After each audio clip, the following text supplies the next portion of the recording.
I thought it might be interesting for you to see me tasting a wine that I actually tasted earlier today, and I think this would make a very good wine to offer to Bose wine clients.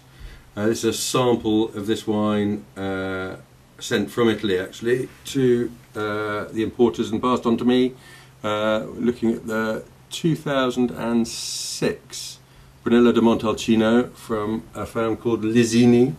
Now this is a wine we've offered before. I think we offered the 1999 vintage, and a client to whom we sold that wine I spoke to the other day and said it's drinking absolutely brilliantly now, and he's really very much enjoying it. So I was very keen to taste this. 2006 been widely touted as a superb vintage for Brunello. So here we go. Using the glasses I'm using here are made by Cristal d'Arc in France. They're called Chef et Sommelier glasses, and this particular range within that set is called Open Up. And you see these increasingly in the cellars of France when you go for wine tastings. They, I think, are a very good shape, as you can see, for opening the wine up and also holding the aroma in the glass, so you can you tend to get a very good view of the wine from these glasses. Anyway, I don't know if you can see that colour if I hold it against a white background. No, not particularly, but it's got a lovely, quite pale, I'd say medium cherry red, and a really expressive nose, a warm nose, a ripe nose. Now, as one so often gets with Italian wines, the aromas are cherry. It sounds ridiculous to say one so often gets them in Italian wines when there are so many different Italian wines made from so many different Italian grapes, but for some reason one does seem to get cherry from wines from North and Central and South Italy. Ripe smoke, sort of bonfire smoke, very healthy garden leaf litter smoke.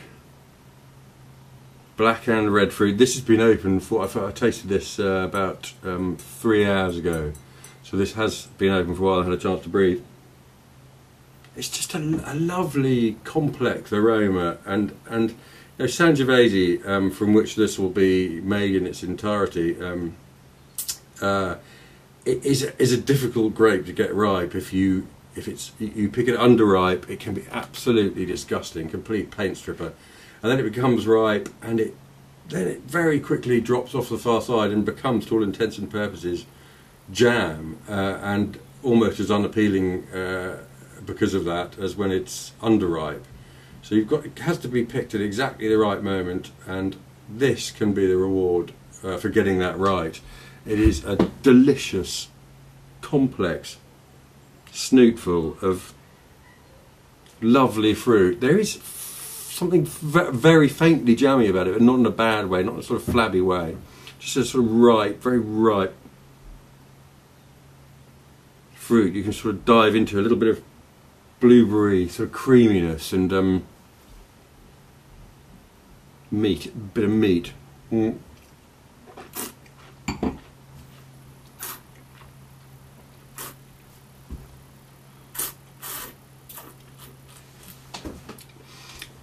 Well, when I was writing my note earlier, I thought one would want to drink that between a sort of 2014 and 21, thereabouts. And I was halfway through tasting that, and I thought, gosh, that I'd almost be happy to drink that now. The entry, the front part of the palate, especially with breathing, the period it's had in the last 3 hours with a cork out, it's rounded out, become beautifully sweet and approachable. And I was just thinking I could adjust those drinking dates to say you can start drinking it earlier, but then the finish closes in and becomes more compact and more structure. The tannins I found earlier are super fine grained, beautifully ripe, and integrated into the fruit. It's not so young that everything's disjointed and the fruit's in that corner of the room and the tannins over there, the acidity's there and the alcohol's there. It's knit, as they say.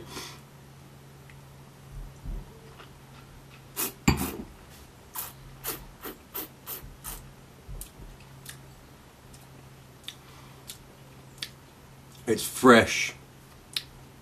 It's got lovely structure. The tannins are slightly nutty and integrated with the fruit, and it's beautifully long.